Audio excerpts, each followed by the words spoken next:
Hey guys, and welcome back to this channel. In this video, I'll be showing you guys how you can generate AI images using Perplexity. So I'm on perplexity.ai, and here there's a bunch of, I don't know, you can ask anything basically.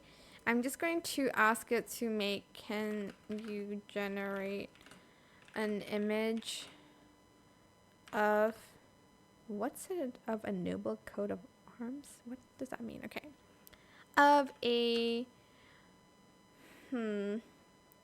toast with lemonade on top. I don't know what it's going to generate.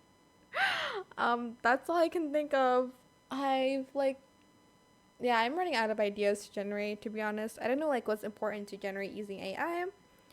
But as you can see, it's going to generate an image for you. It's going to take a few minutes to generate. Usually pictures do take longer than text, obviously. So I'll be right back. And this is the final result, just what I wanted, an image of a toast with lemonade on top. Yay, that is it for this video. I hope it was helpful for you guys. Don't forget to like, comment, share, and also subscribe to this channel if you haven't done that already. If you have any more questions about this video, just leave it in the comment section down below. I'll try my best to answer them all for you guys. And if you found this video helpful, please click the thanks button as well. That is it. Thank you so much for watching. Bye.